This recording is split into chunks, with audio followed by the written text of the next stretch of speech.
Mixed emotion.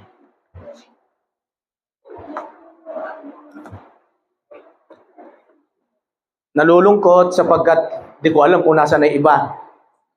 Natutuwa dahil nandito kayo. Okay? So, ang Diyos po ay hindi naman tumitingin. Wag na. Okay na. Ang Diyos ay hindi naman tumitingin sa dami o kaunti. Ang tinitignan ng Diyos, yung puso. At yun yung pag-uusapan natin ngayon. Pero bago ako mag-share ng ating topic ngayon, ang topic kasi natin ngayon ay talagang kakaiba eh. Huwad. Di ba? Pag English, pag sinabing English, paano kaya yon? Okay?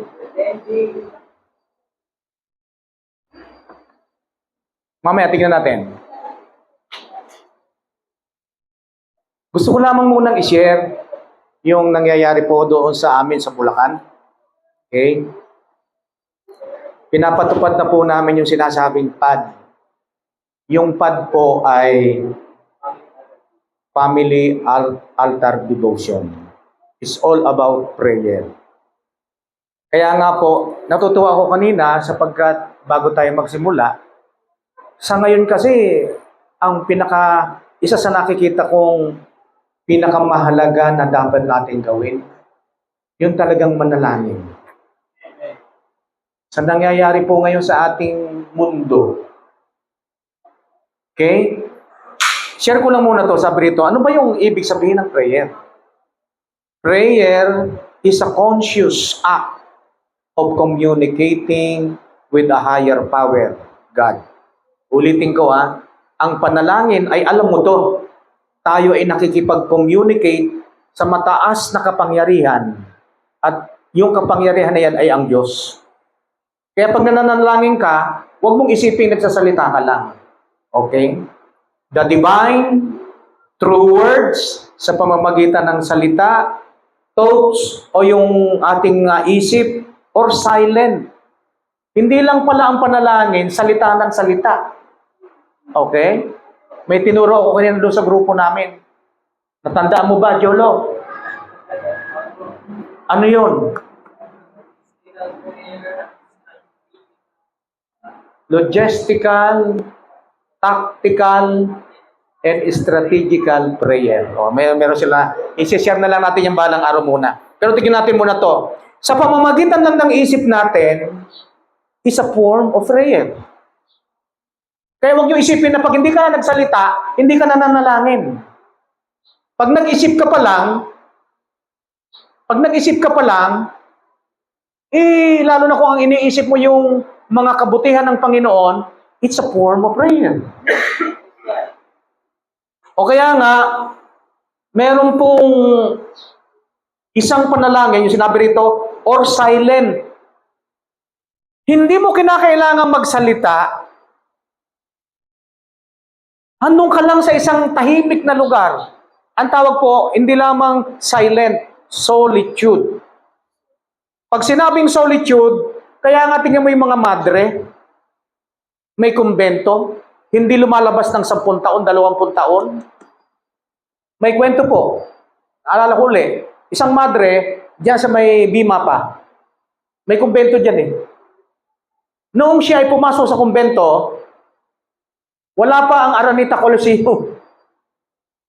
Nung paglabas niya, dahil lagi siyang nananalangin, tahimik. Gusto niya kasing habang tahimik, napapalapit siya sa Diyos.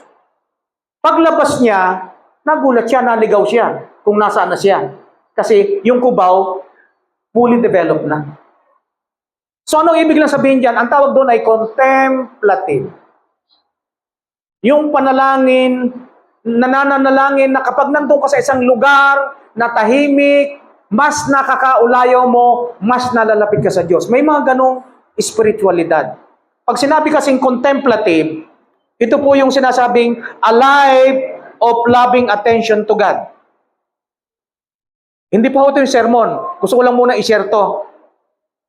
Bakit kailangan natin itong gawin? Because through it, we experience the divine rest. Okay? That overcomes our alienation. Anong ibig sabihin niyan? Sa pamamagitan ng pananalangin natin, nararamdaman natin, ano po? Yung, ano po sa Tagalog, yung divine rest, yung talagang nagkakaroon ka ng kapahingahan. Divine. Talagang iba yung may kapayapaan ka sa loob mo. At ano? That overcomes our alienation. Kasi may mga tao na parang ang layo-layo ko na sa Diyos. Di ba? Kailangan mo lang palang manahimik. Yun lang pala ang susi. Kasi karamihan sa mga taong hindi nakakatanggap ng biyaya, yung reklamo kamukha ng mga Israelita. Kaya kahit na may blessing na, wala pa rin, di pa rin nakikita. Okay? Napakahalaga nung aking binabanggit na ito. Ano sabi? Kaya nga, prayer is a conscious act of communicating with a higher power, God, the divine, through words, thoughts, or silent reflection, open to express gratitude, seek help. Bakit ka ba nananalangin? Ewan ko bakit biglang pumasok sa akin ito. Bakit gusto kong i-share sa inyo eh. Kasi pag pumanalangin ka, hindi ba hingi ka na tulong? Tama. Mananalangin ka lang ba ng walang dahilan? Seek help, confess. Kung may kasalanan ka na, huwag mo nang sabihin doon sa chismoso, marites. Sabihin mo kay Lord, si Lord hindi ka i-chismis. Kaya yung sinasabing confess, sabihin mo kay Lord, alam na ni Lord yun. Kasi ano siya? Omniscient God. All-knowing God. Tandaan niyo yung attribute ng tatlong kinikilala nating Diyos. Tatlong persona sa isang Diyos. Ang attribute niyan, omnipotent. Huwag mo sabing impotent. Ang omnipotent. Pag sinabing omnipotent, all-powerful God. Pag sinabing omniscient, all-knowing God. Basahin nyo ang Lucas, maging buhok na nalalaglag sa ating ulo bilang ni Lord. Ilang bilyon ng tao? 8 bilyon. Ganong dakila ang Panginoon. So hindi lamang yon mga kapatid. Ang Diyos ay sinasabing omnipresent. Yun yung kanilang attribute. Yun yung kanilang katangian. Kaya kahit nasaan ka, nakikita ka ng Diyos. Okay? So napakahalaga na maintindihan natin to. Now, gusto ko lang tapusin dito yon.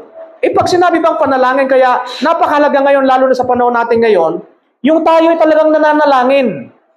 Okay?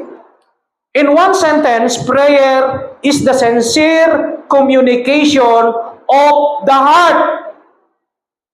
Hindi basta may masabi ka lang na maganda. Okay? With the divine seeking connection, guidance, and transformation.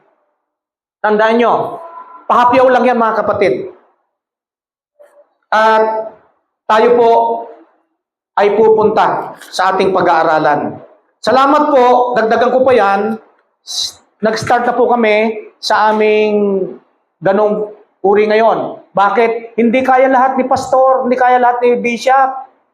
Ang mangyayari ngayon, bawat sambahayan sa amin, merong isang leader, ang sambahayan, siya yung mamumuno para yung mga member of the family, even the relatives and kapitbahay, pwedeng pumunta. Hindi mo kinakailangang theological, ang kinakailangan mo lang, i-gathered sila, pamilya mo, ipanalangin.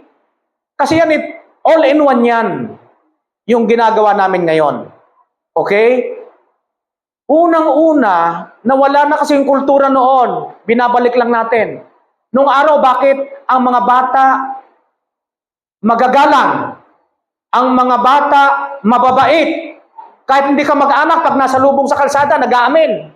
Eh ngayon, hindi na yun. Wala nang ganun. At nung araw, ang pamilya, pag alas 6 pa lang, akit na ng bahay. Tanga?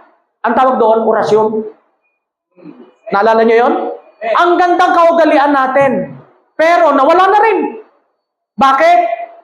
Kanya-kanya ng buhay ngayon. Cellphone. Nasa loob ng bahay, nasa kanya-kanyang sulok, hawak ang cellphone, hindi nag-uusap. Samantalang nung araw, pag alas 6, akit ka na ng bahay. Magkakasama na yung pamilya. Pagkatapos manalangin, hapunan. Magkakasama. Kaya, intact talaga ang pamilya noon. Yung family tie, sobra. At ang mga bata noon talaga natutuwa ako. Magagalang. Ngayon, ewan ko. Gusto ko lang po maging realidad. Kaya napakahalaga na yung ginagawa ninyong pananalangin dito, yung ginagawa ninyong pag-aaral, the more na nag-aaral kayo ng salita ng Diyos, habang nananalangin kayo, the more na natutugon yung kasagutan through the Word of God. Huwag niyong isipin na may bubulong sa'yo rito. Baka ibang bumulong sa'yo yan. Mga kapatid, hindi ko nililimita ng presensya ng Diyos. Pwedeng mangyari yon. Pero ngayon sa ating kapanahunan, mas nangungusap ang Diyos sa pamamagitan ng pagsasaliksik ng kanyang salita. At kung meron kang kalagayan, habang nananalangin ka, doon sa nabasa mo may magre-replika agad sa isip mo.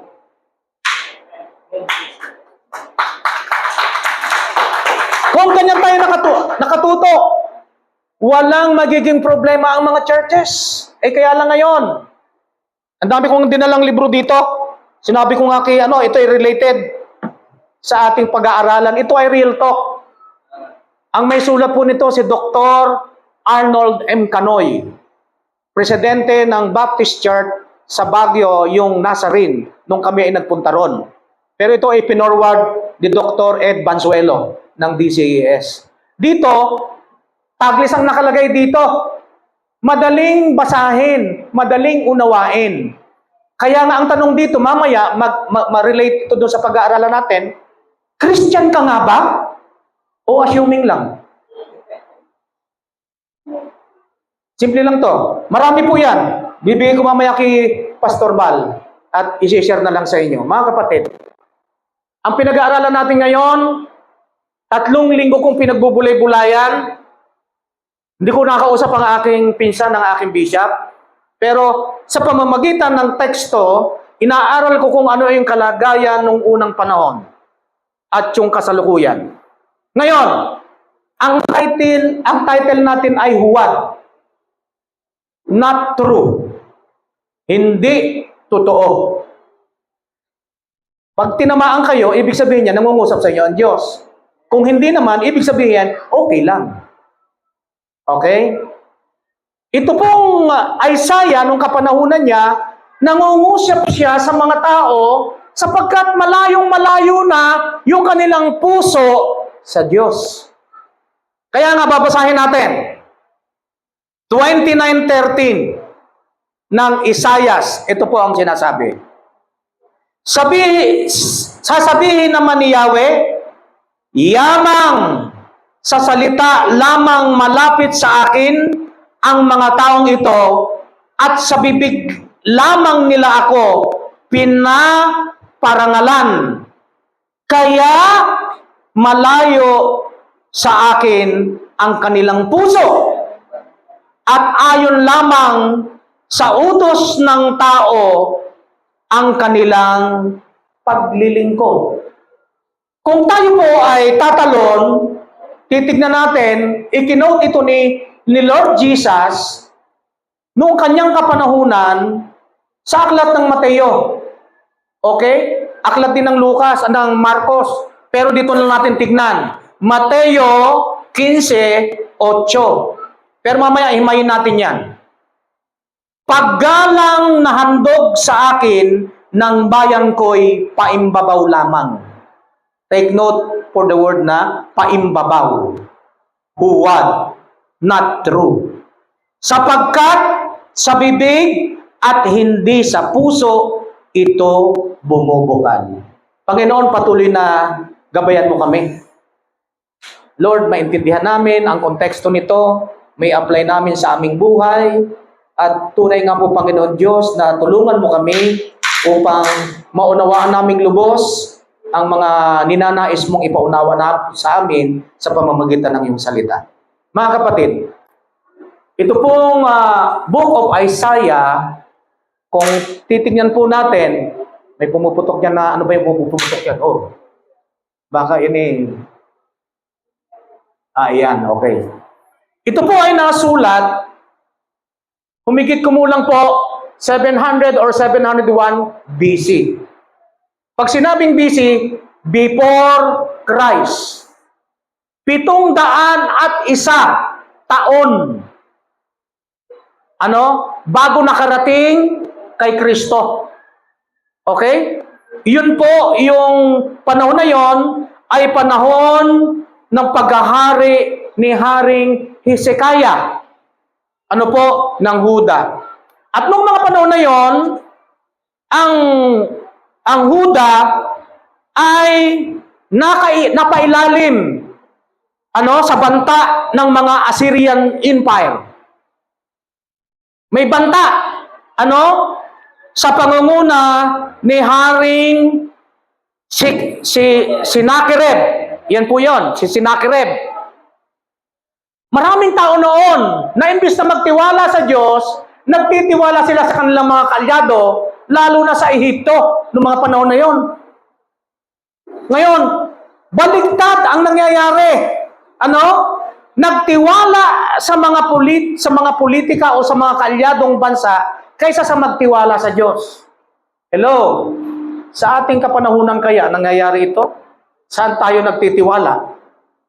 Sa gagawin ni Mayor? Sa gagawin ni Kapitan? Sa gagawin ni Gobernur? Sa gagawin ng Presidente? O sa magagawa ng Diyos? Mga Kristiyano, ito po ay konting pag-aalalay lamang. Ang kondisyon nila noon sa Jerusalem, ang tawag po nila doon yung sinasabing Ariel. Hindi po ito yung pangsabong panlaba. Kundi sila ay talagang gugupuin dito. Talagang sila ay sasakupin. At noong mga panahon na yon, ang mga Israelita ay talagang spiritually bankrupt.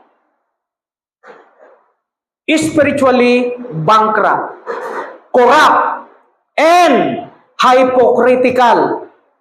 Mapagkunwari. Yan yung kalagayan ng mga Israelita, ng mga Kristiyano, noong panahon ni Isaias.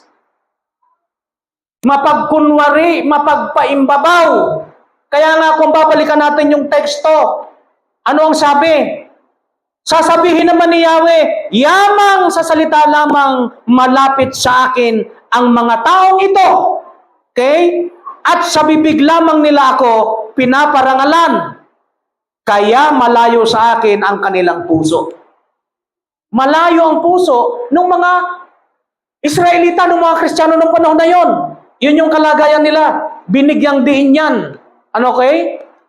Now, kung titignan natin, ang Israelita, kung sisitasin natin yung chapter 29, wag lamang yung 13, doon sa mga unang talata, ipinapakita yung sinasabing judgment.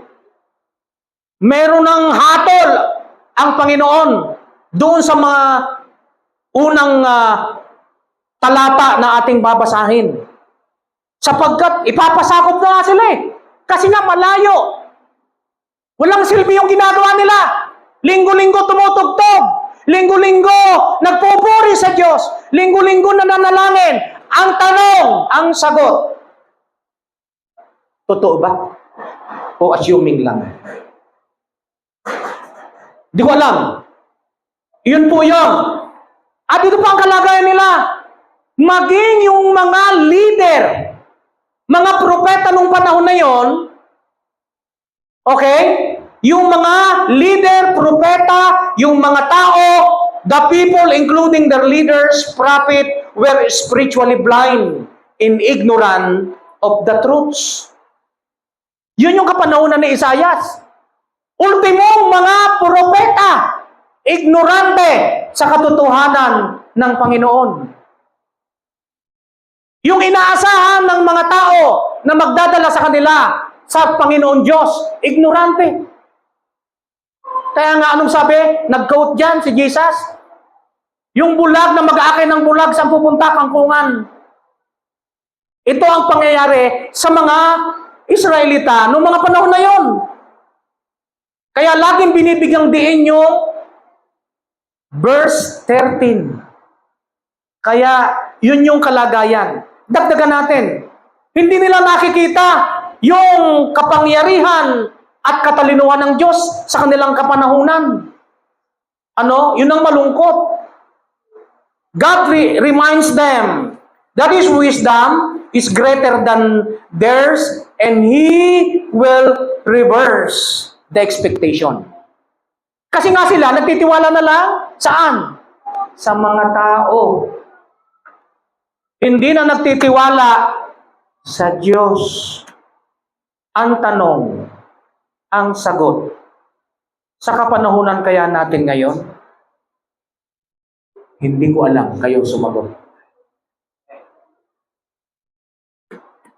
Saan tayo nagtitiwala? Kayo nakakalam niya kung saan kayo nagtitiwala. Kaya kung nagtitiwala tayo sa Diyos, ibibigyan natin ng lahat. Ano man ang mangyari. Sabi ko nga, Bishop, muntik na akong di makarating. Malalim pala roon sa may balaseng. Eh parang naalala kita nung nagpunta tayo kay Hipa. Ang dala mo yung rebo. Hanggang sa bubong. So, masundo mo lang ang iyong iniirog. Pati ako sinama mo. Ganun na nangyari sa akin dito mga kapatid. Now, balikan natin to. Binubuksan ko lang yung isip ninyo sa kalagayan nung unang panahon bago pa dumating si Kristo. 700 taong singkad. Iyan yung kalagayan ng mga Kristiyano, ng mga Hudyo nung panahon na yon. Pero kung babasahin natin, yung chapter 29, simula sa 17 hanggang 24, mayroon namang pag-asa at restoration na gagawin ng Diyos. Kaya hindi pa tayo huli. Ngayon, gusto ko lang makita ninyo yung 4 na dapat makita ng mga taong ito noon. Kung titignan natin ang una, sa verse 1 to 8, itong chapter 29, may warning ang Diyos. May warning. Ito nga yung Ariel. Bakit ba sinabi dyan? Basan lang natin 3 talata. Kawawa ang Jerusalem, verse 1, 29. Ang lungsod na tinitirhan ni David, matapos magdiwang ng kanyang mga kapistahan, wawa sa akin! Wawa sa akin!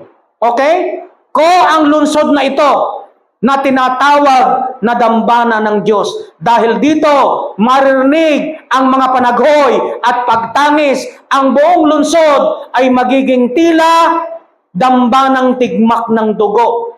Kukubkubin sila, kukubkubin kita, at magtatayo ako ng mga kuta sa paligid mo. Sasapitin mong ito, ikaw ay daraing. Maririnig ang iyong tinig na nakapangingilabot parang tinig ng multo. Mga kapatid, yan yung kalagayan. Bakit? Ang ugat, 13. Babalikan mo na naman. Malayo ang tao sa Diyos. Kasi ang ginagawa, panglabas lang. Yung kanilang mga pagpupuri, mga ritual na ginagawa, hindi totoo. Yun. Kaya may warning. Pangalawa na makikita natin dito, bagamat may mga propeta, nung mga panahon na yon, sila ay mga bulag. Hello? Pwede bang mangyari sa atin ngayon yan? Pwede. Maraming tao, hindi bulag, nagbubulag-bulagan. Gusto ko lamang itong paunawa po para may apply natin mamaya sa ating buhay. Kaya nga ang pangalawang nakita rito, blindness of the people. Pangatlo, kung titignan natin doon sa 13 to 16, nirebuke yung kanilang pagiging hipokrito. Dahil ino-honor na lang nila ang Diyos sa pamamagitan ng bibig, hindi ng puso. Katingin ninyo, nangyayari ba din sa atin to ngayon? Kayo na po ang sumagot, mga kapatid. Pero tandaan ninyo, sabi ko nga sa huli, bagamat ganyan ang kalagayan ng mga Israelita, yung mga Kristiyano ng mga unang panahon, meron sinasabing future restoration.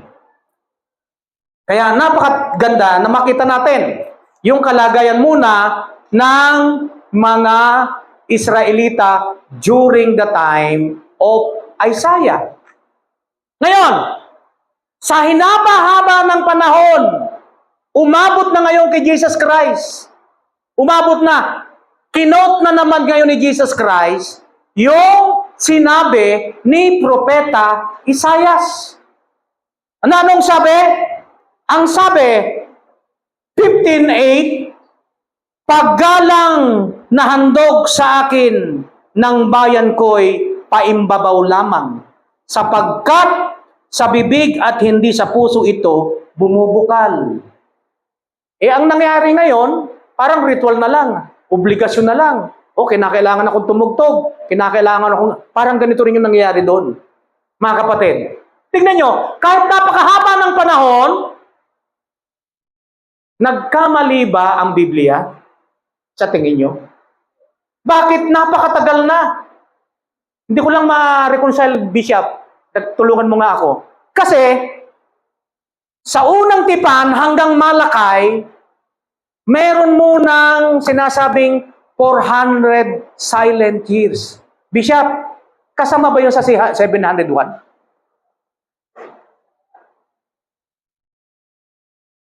Yung tagal? Kasi ang sabi rito, nung panahon ni Isaias, 700 to 701 BC.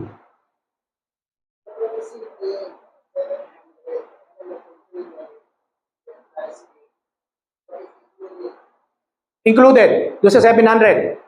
Biruin niyo po mga kapatid, tanong ko lang, kung hindi totoo yung sinabi ni Propeta Isaias, hanggang sa kapanahonan ni Kristo, na 700 taon, nagkamali ba? Bakit kinukot pa?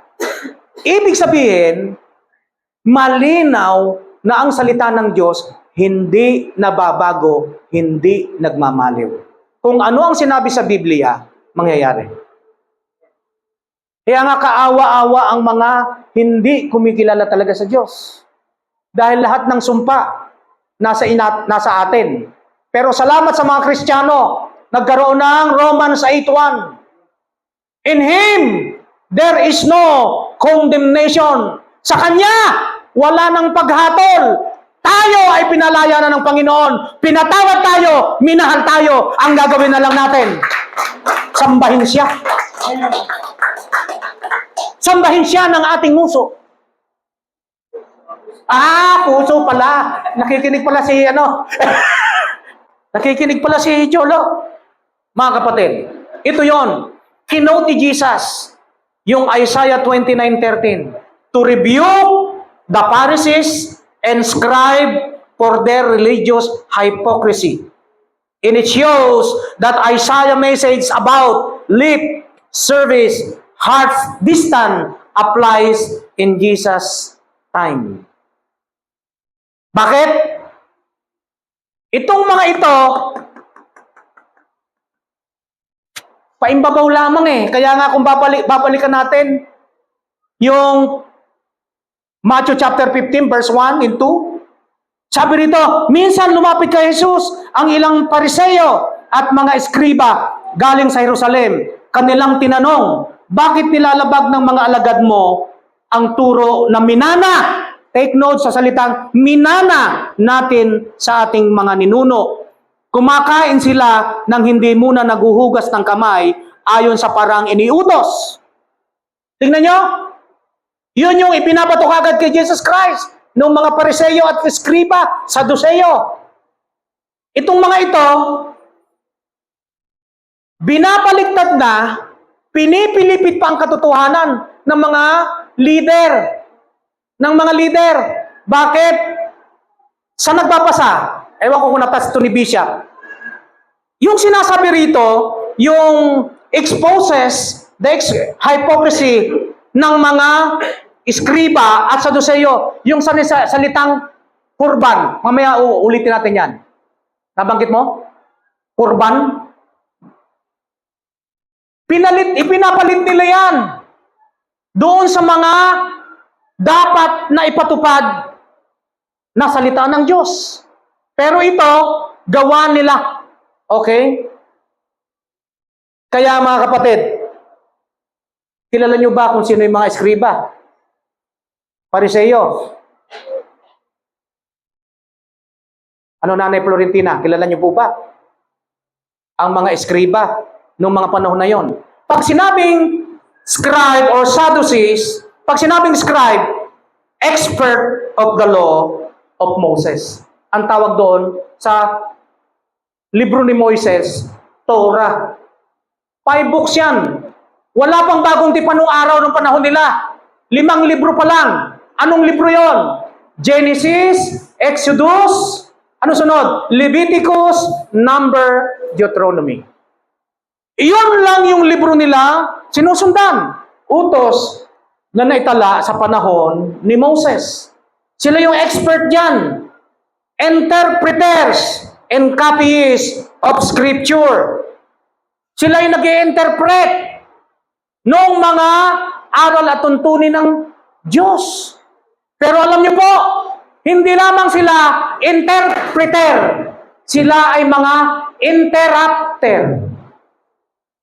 Ini-interrupt nila yung dapat na maintindihan ng tao. Binabaluktot nila yung katotohanan. Kaya yung nililiksyon ni Bishop, naalala ko pa, sa Genesis, sinabi na nga ng Diyos, huwag kayong kakain ng bungang nasa gitna, sapagkat pag kinain nyo yan o hipuin nyo man lang yan, siguradong mamamatay kayo. Tingnan po ang ginawa ng kaaway. Ang sabi sa English, you will surely die. Yun lang yung salita ng Panginoon. Pero nung bumalik ang Diablo, ang kalaban ng Panginoon, ang sinabi lang naman ng Diablo, you will not die. Ano ang nabago? You will not. Doon sa you will surely. You will not. Mga kapatid, mag-ingat tayo sa mga katuruan ngayon. Maraming lumalabas may mga katuruan. Lalo na po yung mga sinasabing, yung mga lumalabas yung kanila espiritu, kaluluwa sa kanilang katawan. Yung mga New Age, na ang pinapapurihan nila, universe, hindi ang Diyos. Pagka hindi direct ang pinapasalamatan ng Diyos, ibig sabihin yan, kulto na yan. Kaya maging matalino kayo ngayon, lalo na ngayon, AI. Ang daming information, kaya maraming magagaling ngayon. Ang tanong, kahit magaling ka, naintindihan mo yung sinasabi niyan, walang application, walang dating sa'yo. Kaya anong sabi ni Bishop? Tama, makakatulong sa atin yan. Pero dapat tingnan mo yung konteksto ng ating practical na buhay sa Diyos. Kaya ngayon maraming magagaling. Hindi naman tayo nagkamali ang Biblia eh. Sa bagong tipan, Genesis. In the last day, sa huling mga mga panahon, knowledge will increase. Kaya huwag kang magtaka ngayon na mga batang hindi nagsasalita, pag nagsalita na English pa. Bakit? Ang dami ngayon nakikita eh. Kahapon, yakap-yakap ko yung apo kong babae. Tamang-tama, may mga lessons na patungkol sa Biblia, yung patungkol sa masasamang babae, yung mga taong hindi namatay, tapos yung mga tao namang nag-mock the Lord sa Diyos ay mga namatay yung iba nahirapan. Bakit? Hindi pa nga natatapos yung palabas. Sabi niya, Lolo di, ano ba ibig sabihin niyan? Sandali, intindihin muna natin. Adaling natuto. Bata, mga kapatid, napakahalaga na tayo ay hindi mailiko. Dahil itong mga expert of the law, siya pa yung nagbibigay ng maling impormasyon. Teacher of the people, tagapagturo ng mga tao, itong mga eskribang ito. Often align with the Pharisees. Ang mabigat dito, imbis na papurihan ng Diyos, ang laging pinapatungkulan, yung mga Pariseyo. Kaya yung mga leader ngayon na ang gusto itaas yung sarili nila, hindi ang Diyos. Magtanong na kayo. Magtanong na kayo. Pag sinabi namang Sadducees, gusto ko lamang biglang nilawin to. Ano ba yung mga Sadduceo? Ang mga Sadduceo, ito yung mayayamang mga pare, mga elite. Mayayamang, noong panahon na yon, sila ang nagkokontrol ng templo. Sila yung nagkokontrol ng templo. At ang kanilang pinagbabasihan lamang talaga, yung 5 books. Accepted only the written Torah. Yung first 5 books.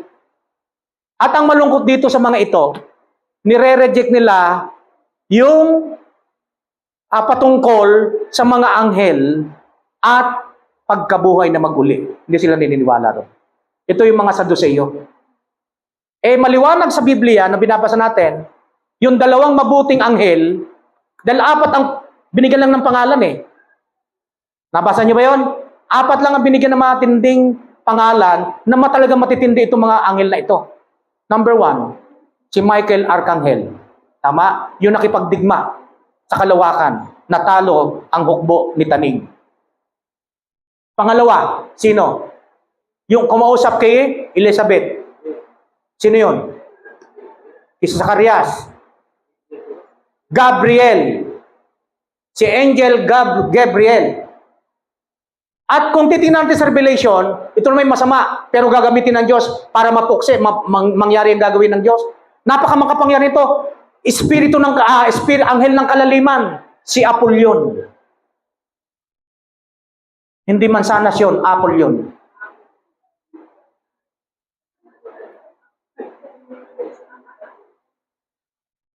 Naintindihan nyo na? Isa sa pinakamakapangyarihan at pinakamagaling na anghel na naging kalaban ng Diyos, yung tinatawag nating Satanas. Yan lang yung nabanggit na 4 na pangalan Pero milyon-milyon, bilyon-bilyon siguro ang anghel. Nakipaglaban nga yung hukbo ni ni Michael Arcangel Pero walang pangalan. Sila yung mga messenger ni Lord. Sila yung mga utusan ng Panginoon. Mababa lang tayo ng konti sa mga anghel, mga kapatid.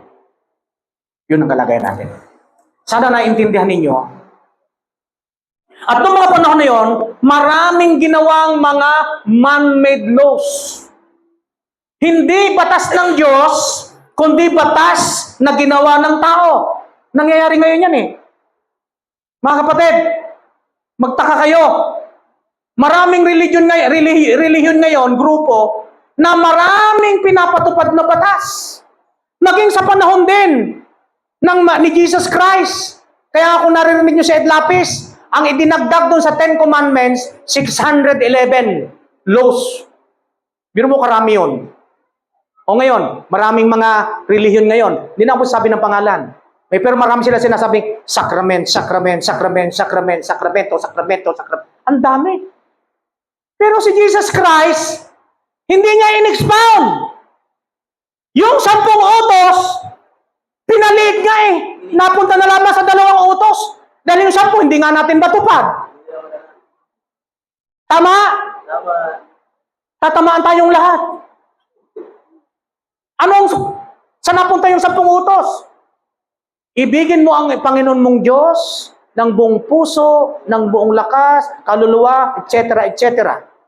At ibigin mo ang iyong kapwa gaya ng iyong sarili. Dito na uwi ang 10 utos sa 2 utos. Tingnan mo si Jesus. Pinapagaan ang buhay natin. Ang diablo, may leksyon po ako doon sa kabila na may mga ginamit na gusto tayong itali. Kaya nga sa Galatians 5:1, sabi niya, kayo'y pinalaya na ni Kristo at tunay na malaya kayo. Magpakatatag kayo sa inyong pagkatawag. Bakit? Ang diablo, kung babasahin mo yung 3 termino dyan, may nakalagay doon, pag binasa mo yung NIV, New King James Version, New Living Translation, doon, be entangled again. Be tied up again. Ano? Ano ibig sabihin? Pahirapin ang buhay mo, itali kang muli. Ganyan ang gusto ng kaaway sa buhay natin. Pinalaya na tayo ng Diyos. Kaya dapat magaan ang buhay ng Kristiyano.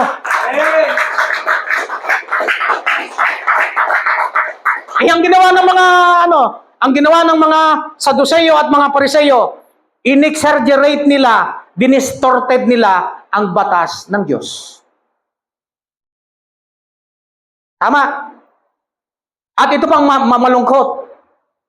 Noong mga panahon na yon, simula sa mga propeta, sa mga taong naniniwala, at ang mga tapagturo nito, nakapokus sila sa external behavior, not the heart. Kaya nga, yung Matthew 15:1 and 2, kung babasahin natin, panlabas lang eh. Di ba? Bakit po yung mga alagad ninyo, hindi muna naghugas ng kamay bago kumain? Sinagot sila dyan ni Jesus Christ. Hindi ang pumapasok sa bibig ng tao ang nagpaparumi dito, kundi ang lumalabas sa bibig ng tao ang siyang nagpaparumi dito. Sapagkat ang pumapasok sa bibig ng tao, pupunta sa tiyan, ilalabas dito. Pero, ang galing sa puso. Malalaglag eh. Muntik nang malaglag. Kaya, yung aking putito. Kaya naging puto na lang. Mga kapatid. Pero gusto kong bigyan ng pansin. Tingnan ninyo ang mga ginagawa ng tao. Hindi ba namamaliit ka kapag minumura ka, talagang inaalipusta ka? Saan ang gagaling yun? Sa puso nilalabas ng bibig. Kaya nga yung mga nagsabi-sabi sa mga katuruan, ang sabi ng Panginoon, sabi ng mga apostol, pag may naghahain sa inyo ng ganito, ipagpasalamat sa Diyos, huwag na kayo magtanong. Brother, bawal yung dinuguan. Alam po to.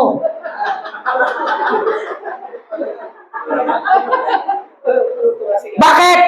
Panlabas lang. Parang banal na banal ka, kaya naman yung ibang mga Kristiyano nung araw. Ano ha? Lalo na yung mga bagong born na ginoon, kamukha ko. Laki-laki rin ng Bible ko, kung lumakad ako, ganun ako. Matuwid na matuwid, pambira, oh. Born again na si brother, oh. Hallelujah. Praise God. Ang lakad, hindi na medyo malumanay na, hindi ko mukha naging born again na, kaya may Bible na, oh. Lumakad. Panlabas lang yan.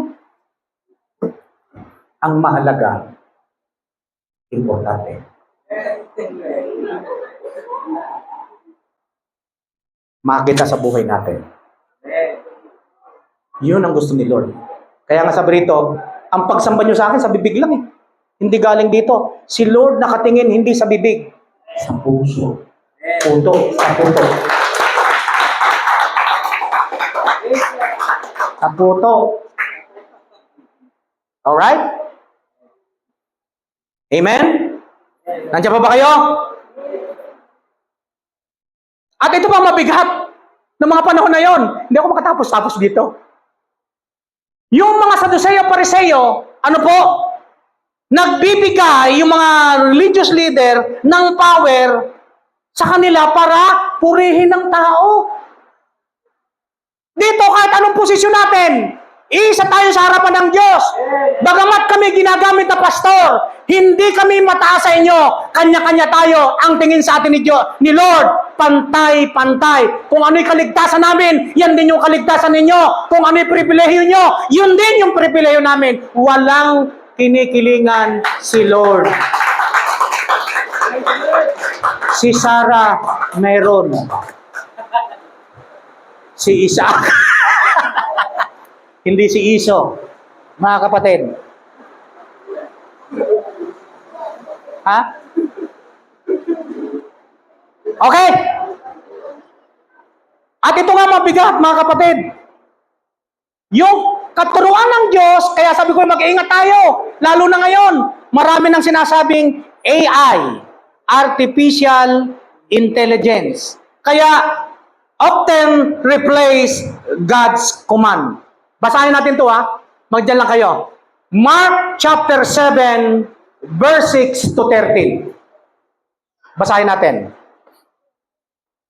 Pinipilipit, pinapalitan. Andiyan na kayo?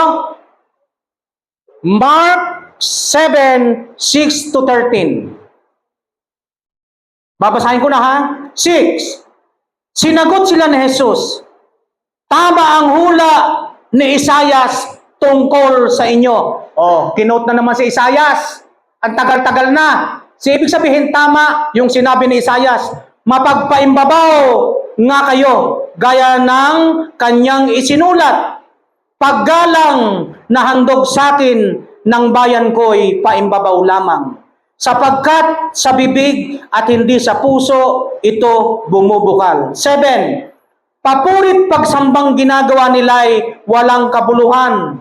Ang utos ng tao ay itinuturong utos ng may kapal. Take note, yun yung binigyan natin ng dito, diin. Often replace God's command doon sa tao. Utos ng tao ang itinuturong utos ng may kapal. Winawalang kabuluhan nga ninyo ang utos ng Diyos at sinusunod ninyo'y ang turo ng tao. Sinabi pa ni Jesus, kay husay ng paraan ninyo sa pagpapawalang bisa ng utos ng Diyos. Masunod lamang ninyo ang mga turong minana ninyo, yung mga sinasabi ng matatanda natin. Tulad nito, iniutos ni Moses, igalang mo ang iyong ama't ina at ang magsalita ng masama sa kanyang ama o ina ay dapat mamatay. Ganun katindi. Ngunit, itinuturo ninyo kapag sinabi ng isang tao sa kanyang ama o ina, ang anumang maitutulong ko sa inyo o sa inyo ay kurban. Binanggit na rito, kurban. Ibig sabihin, pag sinabing kurban, nag-alay ka na sa Diyos, kaya wala ka nang pakialam sa magulang mo. Sinabi na nga ni Moises utos ng Diyos, igalang ang ama't ina. Kaya ngayon, maraming suwel ng mga bata. Tama, mali? Maraming suwel ngayon. Alam ba ng mga bata yan? Hindi. Kasi ngayon may mga batas na ginawa ang tao. Huwag niyong kakantiin ng mga bata ngayon. Parang American na rin tayo. Ikukulong ka. Kukunin ka ng DSWD. Samantalang nung araw kung hagupitin kami, pag untugin pa yung ulo namin magpinsan. Kaya nung lumaki kami, hilo ako Ibig sabihin, kahit na ganun kayo magulang namin, na kami pinalo, pinarusahan, natuto kami. Ngayon, ang mga bata, anak, maghugas ka. Wait lang. Anak, mabili ka na ng ganito. Wait lang. Anak, ganito. Wait lang. Kakain na naman. Hindi pa nahugasan yung plato. Eto na naman. Anak, hindi ka pa nakahugas ng plato. Wait lang.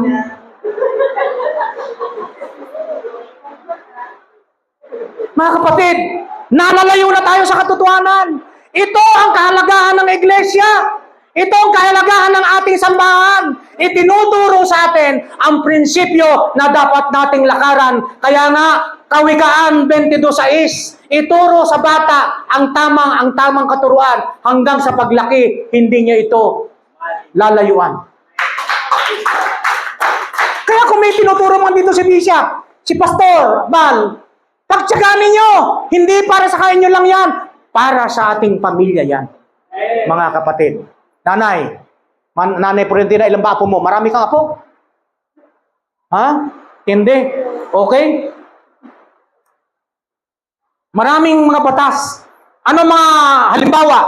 Yung mga oral law, man-made laws. Expanding set of rules, interpreting God's law. Mga kapatid, yun nga mabigat Pinapalawak. Imbis na simple lang. Pinapahirap pa. O ngayon, ano nangyayari sa mga religious group? Kailangan dumaan ka rito. Pag hindi mo nasunod ito, hindi ka paligtas. Naku po. Sabi nga ni Kristo, Romans 10:9 and 10, kung ipapahayag ng iyong mga labi na si Jesus ay muling nabuhay, maliligtas ka. Kaya sasabihin ng ibang grupo, Ops! Kailangan ka duman muna dito ha. Magkursilyo ka. Hindi magkursilyo ha. Magkursilyo ka. Dumaang ka rin. Ang daming mga... Dito pinapadali na nga natin eh. Kaya lang pinapahirap din ng buhay ninyo. Ang hirap naman yan. Magbabasa na naman ng Deuteronomy 1-6. Verse ganito. Magpipray na naman. Mga kapatid, the more na nalalaman natin ang salita ng Diyos, the more na lumuluwag, gumagaan ang buhay. Amen. Tama! Pero yung mga tao na walang alam sa Biblia, the more na hindi sila gumagalaw, pinapahirap nila ang buhay nila. Bakit? Ang daming ipinangako ang Diyos. Doon sa preaching ko, yung true identity in Christ, ginawa ng lahat ni Kristo. Binigyan kong diin nung kami nag-aaral yung salitang keep. Ano ba spelling ng keep? K-E-E-P. Binigyan ko ng diin yun. Pwede ko na ituri sa inyo yun. Number 1, yung K. Know your position in Christ. In Christ, you are free. In Christ, you are forgiven. In Christ, you are the sons and daughters of God. Ang daming pribilehiyo. Mababasa nyo yan sa Efeso. The whole chapter, ang daming pangako si Kristo dyan. Tanong, alam nyo ba? Pastor, hindi ko nga alam. Kaya wag kayong, kung ano man yung ipinapagawa ni Bishop, dahil siya ay inatasan din ng Panginoon, hindi para pahirapan kayo, para padaliin ang buhay nyo. Dahil kapag alam nyo ang salita ng Diyos, mas magaan ang buhay. May binabasa po ako ngayong sa libro, Up, Down, tawag ito, Kingdom. Up, Down, Kingdom. Meron nung islang ilustrasyon. Trinity, ang Diyos. Pag inuna mo yung leader, sa ilalim yung structure, anong nangyayari? Ang mga tao, sumusunod sa struktura, ang napapapurihan leader, hindi ang Diyos. Pero, Trinity, ang Diyos, leader nasa baba, structure na taas, pagbaba, ginawa lamang guidelines ang struktura para ang tao, ang leader, papurihan ng Diyos. Amen. Pero anong nangyayari ngayon? Diyos, leader, structure, tsaka pa tao. Ngayon, pag ginawa ng tao ang struktura, napapurihan ka agad, leader.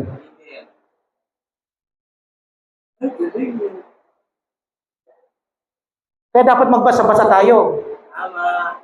Kahit pa unti-unti lang, mga kapatid. So, naintindihan nyo na. Salamat yan, mga kapatid. Marami pa akong gustong sabihin. Included things like how far you could walk on Sabbath. Sa panahon ng mga Israelitang to, ng mga Saduceo at Pariseo, yung Sabbath, hindi ka bawal kang gumawa eh. Pati paglakad, kailangan may bilang yan lang yung hakbang mo. Pag umabot ka ng 1 kilometro, may kasalanan ka na. Ganon. Matindi. Kaya nga si Kristo, ang tinignan dito, hindi lamang yung ganon, kundi gumawa pa siya ng himala sa panahon ng Sabat. Pinagaling, inihahon yung tupa sa balon. Bakit? Simple. Ulitin natin. Sabat. Ginawa ang Sabat para sa tao. Hindi ang tao para sa Sabat. Pwede bang dagdagan natin yan dito ngayon? Ibigay natin kay kay Pastor Bal ang dagdag. 2 gawin niyang Sabat. Sabat sa Panginoon, Sabat siya yung pangalawa. Pwede yon. Dagdag natin yon. Walang matutuwa si Ina noon. Hindi na siya, lagi naman pala eh. Tuwa na yan. Mga kapatid, ano ibig ko lang sabihin? Pinapatawa ko lang kayo. Pero ang ibig sabihin dito, binabaliktad ng mga religious leader na ito, yung dapat ating matutunan. Pinapahirap. Kaya ginawa ang Sabat para makapagpahinga ang tao. Pero kung makakagawa ka ng mabuti sa araw ng Sabat, ay gawin mo. Kaya nga laging binabanggit yung spirit of the law or letter of the law. Pag letra por letra, hindi ka kikilos. Pag spirit of the law, nangangailangan ng tulong, tumulong tayo. Ganun ang ginawa ni Kristo. Mga kapatid. Hallelujah. Praise God.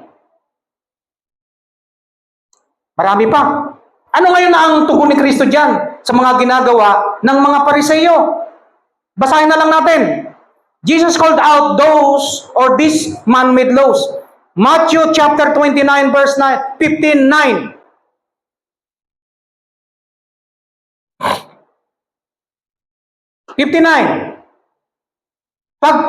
Ngunit pagsambang ginagawa nila ay walang kabuluhan. Ang utos ng tao ang itinuturong utos ng may kapal. Ito ang tinutuligsa at pinapakita ni Lord Jesus Christ na hindi tayo sa tao titingin, kundi sa Diyos. At kung babasahin natin ng mahaba-haba, okay, Matthew chapter 27, 23. 23. Basahin natin yung 27 and 28.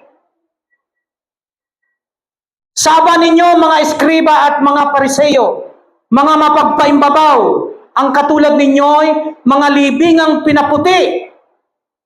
Magaganda ang labas, ngunit sa loob ay puno ng kabulukan ng buto ng mga patay. Ganyang-ganyang kayo. Sa paningin ng tao'y mabubuti kayo. Ngunit ang totoo, punong-puno kayo ng pagpapaimbabaw at kasamaan.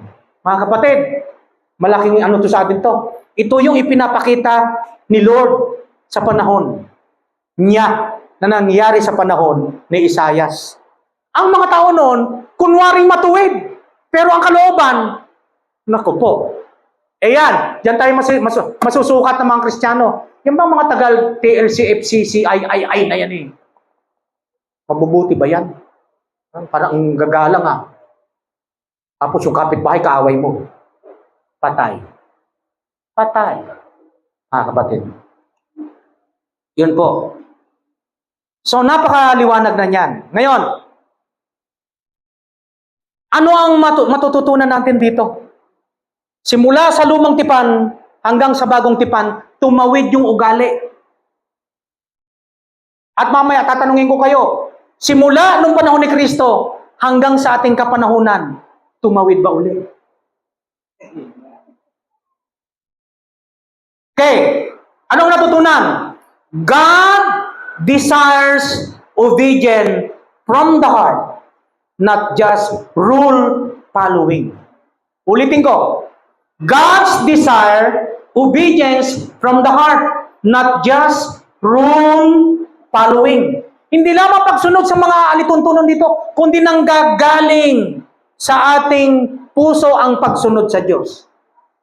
Pangalawa, na dapat nating matutunan, mga man-made laws can blind people to truth and burden them. Bubulagin tayo ng mga aral ng mga taong ito at papabigatin yung buhay natin. Uulitin ko ang sinabi ni Kristo. Ang 10 utos, kapag hindi natin natupad ang isa, hindi mo natupad lahat. Kaya hindi magagawa ng tao. Ang ginawa ni Lord, siya ang bumaba, siya ang nagpakasakit, namatay, nabuhay, para pagainin ang buhay mo, ang buhay ko. Kaya tayo naririto ngayon, para kay Kristo, na siyang tumubo sa atin. Palakpakan naman natin ang ating Panginoon. Okay. Ito ngayon ang sinasabi pa. We must be careful not to add our own tradition above God's Word. Huwag nating dagdagan yung salita ng Diyos, ng ating mga tradisyon. Nangyayari pa rin ngayon yan eh. Pag may patay, huwag kayong maliligo. Hindi makakarating sa langit ang kaluluwa ng inyong mga mahal sa buhay. Huwag kayong magsusuklay. Kukutuhin ka. Dinagdagan natin ng lahat ng... Tama po ba yun? Nangyayari yun. Pag patay si Kristo, pag mahal na araw, huwag kayong magwawalis. Baka mawalis nyo ang kaluluwa ni Kristo. Saan mo makikita sa Biblia yun? Mga kapatid, mag-ingat tayo dyan. Malapit-lapit na ako matapos, mga kapatid, konting text na lang. Sana naintindihan nyo. Simula doon sa mga ginagawa ng mga Israelita sa lumang tipan, tumawid sa panahon ni Kristo.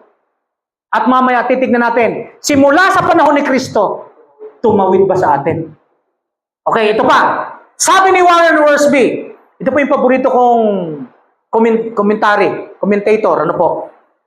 Ang sabi ni Warren Wiersbe, tradition is something external. Ulitin ko. Tradition is something external. While God's truth is eternal. In the heart.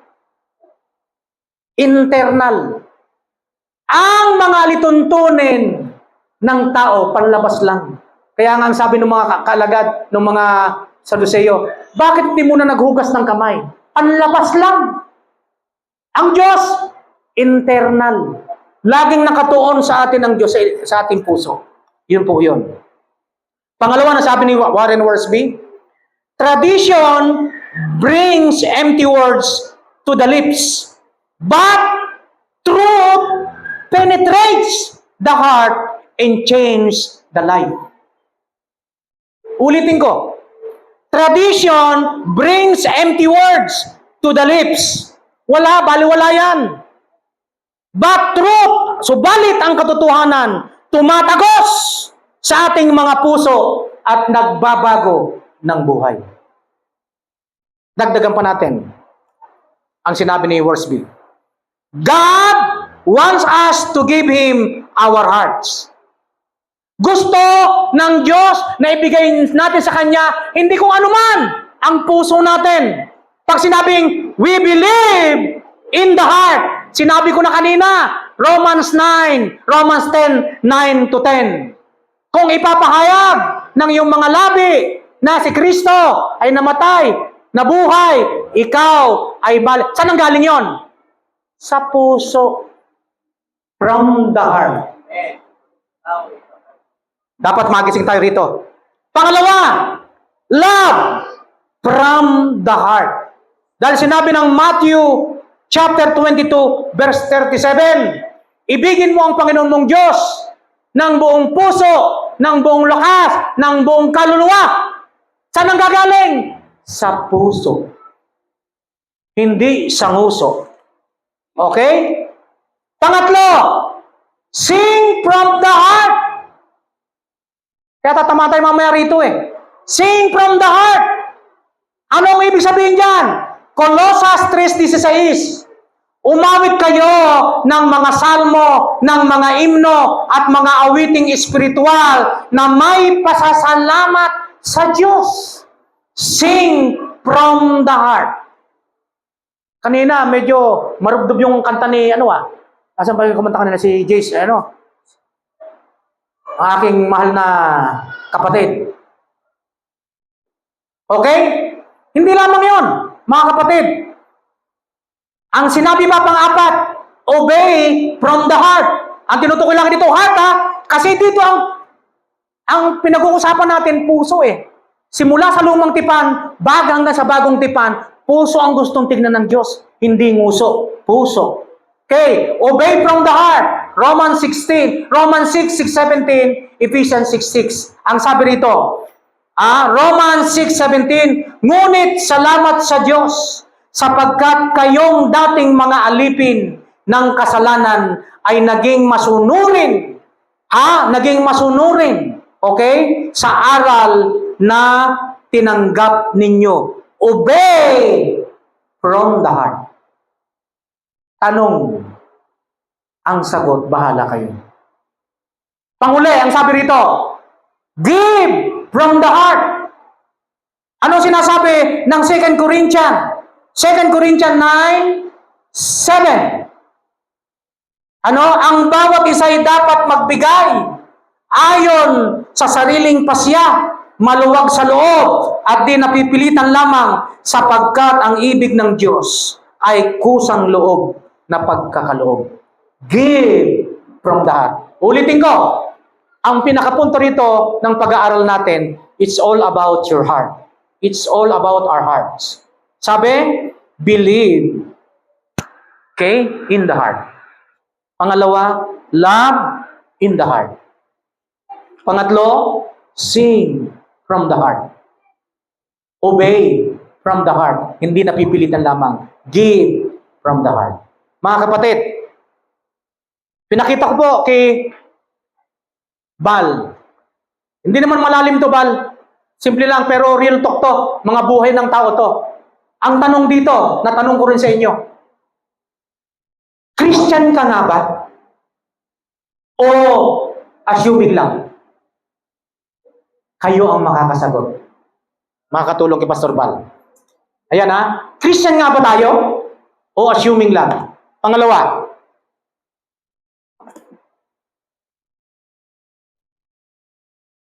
Praise and worship nga ba?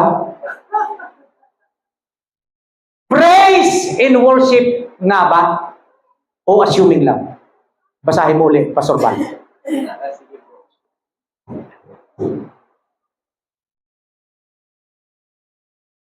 Pangatlo, church member nga ba? O assuming lang? Huwag niyo na akong sagutin. Ito ang mas mabigat. Kinote ko rin dito yan eh. Ibigay mo na ang bonus namin. Hindi ito. Ibigay mo na. O yung sinasabing generous nga ba? O assuming lang. Nagbibigay nga ba tayo sa Panginoon? Ito hindi ko na pa ikinukumpara, pero sasabihin ko lang, talo pa tayo ng sinasabi nating mga kulto na naniniwala kay Muhammad kaysa kay Kristo. Sila nagtitinda, 25% ng kanilang pinagbentahan ibinibigay sa kanilang mga moske.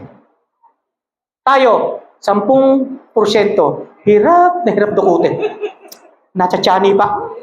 Teka muna, meron pa akong mabayaran. 50% lang ibibigay ko. Ibigay mo na. Pastor Bal, bahala ka rito. Ibibigay ko muna rin sa iyo to. Mga kapatid, ito yung application. Simula sa lumang tipan, 700 years, simula kay Kristo, tumawid yan, Ganon din ang kalagayan. Simula kay Kristo hanggang ngayon, 2,000 years ago. Ang tanong, ang sagot, nangyayari ba uli yung mga nangyayaring yan? Tanungin natin ang sarili natin ngayon. Sa ating pagpunta rito, tayo nga ba ay talagang tunay na miyembro ng iglesyang ito na kay Kristo? One big family? Tayo nga ba ay tumutugtog? Nagpe-praise and worship nga ba talaga kay Kristo? O nagpapakita lang? At kung makapalo ka hanggang sa to, lagpas sa ulo, ha? At yung kumakanta naman talaga namang. Hello, wala akong pinapatamaan. Ang tanong, puro puso ang pinag-usapan natin ngayon. Anong sabi doon? Love from the heart? Okay? Okay ba yon? Love from the heart? Believe from the heart? Sing from the heart? Obey from the heart? Give from the heart? Mga kapatid, ano man ngayon ang ginagawa natin ngayon dito? Galing ba sa puso nyo? Kung ang nangyayari ay yung kapanahunan ni Isaias at kapanahunan ni Kristo na mapagpaimbabaw sa bibig lang tayo nagpupuri sa Diyos. Kumusta po tayo ngayon? Iyan ang gustong iparating ngayon ng Panginoon. Na dapat tayo mga natitira dito. Hindi natin titignan yung bilang. Ang titignan natin yung puso natin. Paano tayo sumamba sa ating Panginoon Diyos. Natutuwa ako sa pinsan ko. Sabi ko nga, yung nagagawa niya, hindi ko na kayang gawin. Suklian natin yung paghihirap din ng ating leader. Dahil ang gusto lang naman niya, makita kayong matatag. Ang minsan napag-uusapan namin nung nag-date kami, dinate naman ako. Pinakain naman ako ng masarap. Oo. Alam mo, ang pinagkukwentuhan namin, papaano kayo na dapat kayo ay maging mga tagapagturo na rin, kayo ay maging matatag na rin, kasi kami ay pabata na ng pabata. Papalapit na kami ng papalapit sa katotohanan. At ang katotohanan, sa kayo. O sabi ko nga sa pinsan ko, pinsan, huwag mo naman lagi sinasabing okay ka na. Mag-extend naman tayo ka 25 years pa para ma-enjoy naman natin. Ganyan po siya nagpe-prepare. Hindi para sa sarili niya. Pinaghihirapan nila mag-asawa to, hindi para sa kanila, para sa atin, para sa pagpupuri natin sa ating Diyos. Kaya dapat maging masigasig tayo. Huwag tayong masway sa kapi-kabila. Ulitin ko. Mga kapatid, maraming salamat sa pagkakataon, Bishop. Ako man din ay natuto. Nakukurot din ang puso ko pag habang inaaral ko ito. Nache-check din ako. Kala nyo kayo lang. Pati ako. Kaya nga, ang salita ng Diyos, magkabilay talim na tumatagos. Sa pinaghihiwalay ng buto at kaluluwa. Kaya nga kapatid, habang nagpipreach ka rito, kung may maro ka rin mali, tinatamaan ka rin. Yes. Yun. Hindi exempted kami. Kaya muli, baka may idadagdag pa ang ating bishop. Salamat.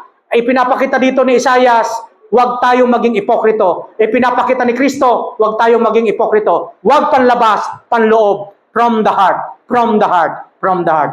Magandang umaga po. Pagpalain tayo ng ating Panginoon.